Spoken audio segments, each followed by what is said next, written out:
যদি কর এ পানিটা যদি অন্য কোন কারোর হাতে থাকতো শালা আদলা নদীনে মাথা ফেটিয়ে দিত। আমরা এত টাকাতে জলসা করতে শালা আজকের পানি দিয়েছে। আরে হ্যাঁ না না এ কিচ্ছু করার নি তা আল্লাহ যা করে ভালো যদি কর। 8-10 জন মিলে ধরে ঢেমসে দিয়েছে ওরা 8 ভাই, তাই এ কিছু করতে পারবে একা লোক তো, তা বলে আল্লাহ তোর বিচার করবে। আর যদি ওর ক্ষমতা থাকতো, আরে এটাই তো শরিয়ত। এই বাবু শুনে নাও, কি হচ্ছে? তুমি কারোর কথা শুনবে না, আমার দিক তাকাবে। এই বাবু এটা শরিয়ত। কেউ আপনার অন্যায় করে মেরেছে, 2021 সালে মেরেছে, 2022-এ মেরেছে, 2020-তে মেরেছে, অন্যায় করে আপনাকে মেরেছে। শরিয়ত শুনে নেন, সব জায়গায় মাফ করবেন না। শরিয়ত বলছে তোর ক্ষমতা যখন আসবে পুঁছে ছেড়ে দিবি। এই তোর অন্যায় করে মেরেছে, তুই ওরকম ফেপসা দিবি। শোনেন, যদি কেউ বলে তো দেখে নেব, বলবেন তুই আমাকে দেখে নিবি, আল্লাহ চাইলে আমিও তোকে দেখে নেব।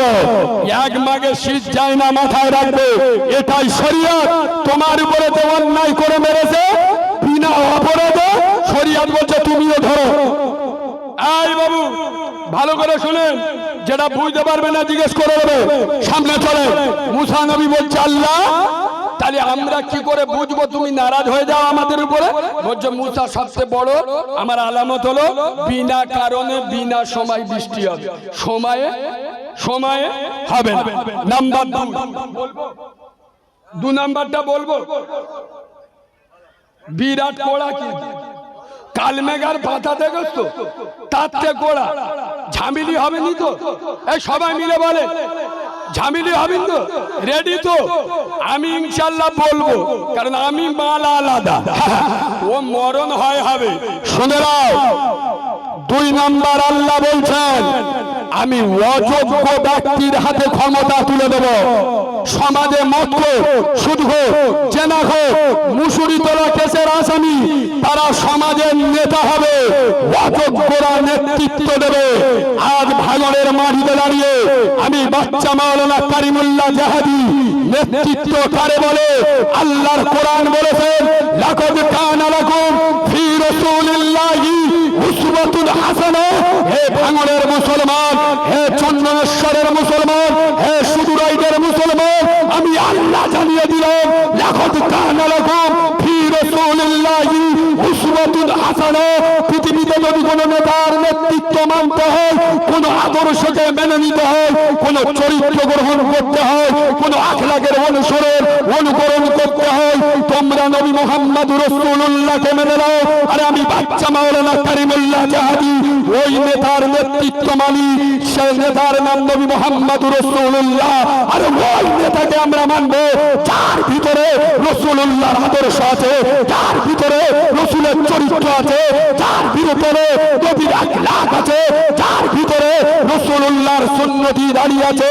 আরে মুসলমান, সাইয়্যিদিনা ওমর, খাত্তাবের বড় ওমর, হযরতে ওমর, মদিনা রাষ্ট্রপতি, মদিনা রাষ্ট্রীয় নায়ক, 1-2 লক্ষ নয় 22 লক্ষ বর্গ মাইলের নেতা হযরতে ওমর। একবার সুবহানাল্লাহ বলুন, একটু জোরে সুবহানাল্লাহ বলুন। এই হাদিস সব সময় মাথায় আসে না, চোখ বুলু হয়ে যাবে। শোনো, হযরত ওমরের একটা ছেলে ছিল, নাম হলো আবু শামা। কি নাম? এই জোরে বলেন কি নাম? আবু শামা। হাদিসটা সব সময় মাথায় আসে না, ভালো করে শুনে। ইনি খুব সুন্দর কোরআন তেলাওয়াত করতেন, খুব সুন্দর কোরআন শরীফ পড়তেন, কারি সাহেব। তো উনি একদিন কোরআন পড়ছেন, আর এই ওয়াজ করতে করতে অনেক সময় আমাদের তিসে পিপাসা লাগে না, আমরা একটু পানি চাটা খাই, তো ওনার একটু পিপাসা লাগছে, উনি পানি চেয়েছে। কাফের বেঈমানেরা মুনাফিকেরা চক্রান্ত করে ওনার 1 গ্লাস মদ দিয়ে দিয়েছে। কি দিয়েছে? মদ। মদ।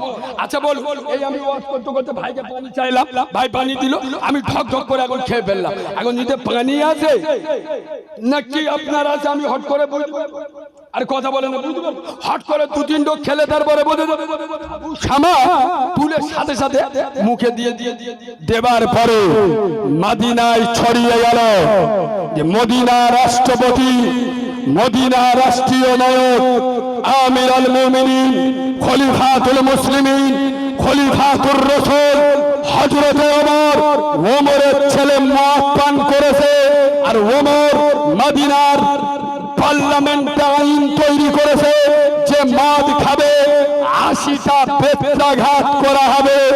ওমর পরের ছেলের বিচার করে, নিজের দাদাগিরি ফলায়, নিজের নেতৃত্ব দেখায়।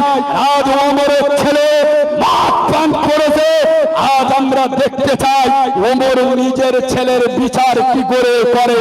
আয় আব্বা, আমরা মনে মনে করতে না তো খেয়ে দেশ, কিন্তু ইসলামের বিচার ব্যবস্থার সিস্টেম কি জানেন?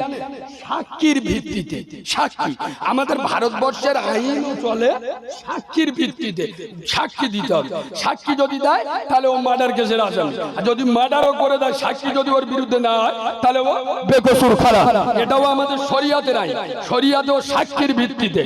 ওমরের ছেলে মদ পান করেছে, কাফের বেঈমান মুনাফিকেরা চক্রান্ত করলো, গোটা মদিনা উত্তাল হয়ে গেল। ওমরের ছেলের বিচার হবে। হে সুদূরাইদের মুসলমান, শুনলে পাগল হয়ে যাবে।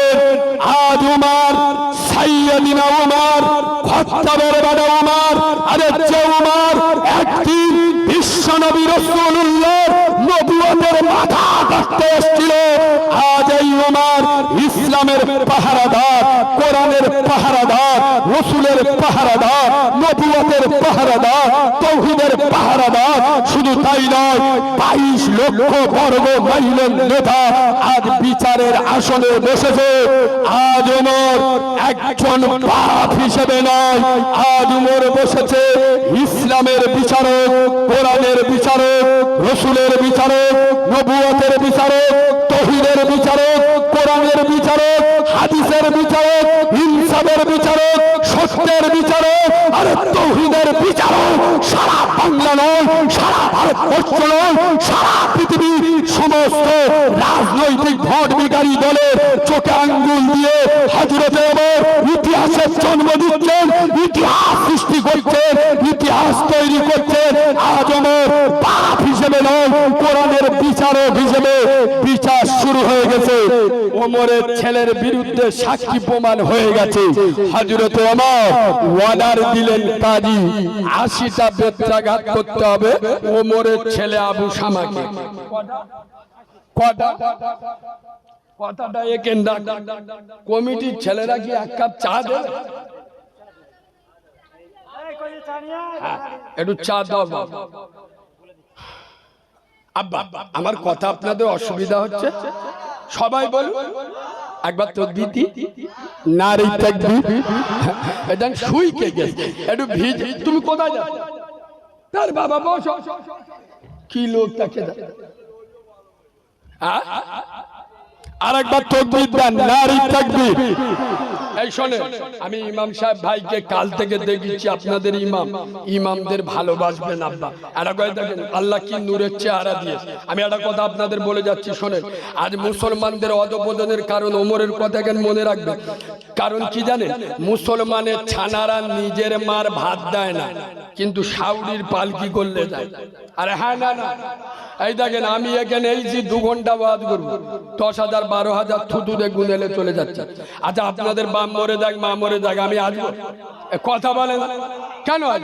কার বাপ মরে গেছে, মা মরে গেছে, আমার কি হয়েছে? আমি এখানে ওয়াজ করতে আইছি, পয়সা থুতুতে গুনেলে চলে যাবো। ও আমি তো জন ধরা মরছি। আরে হ্যাঁ, না না, এত কাঁচা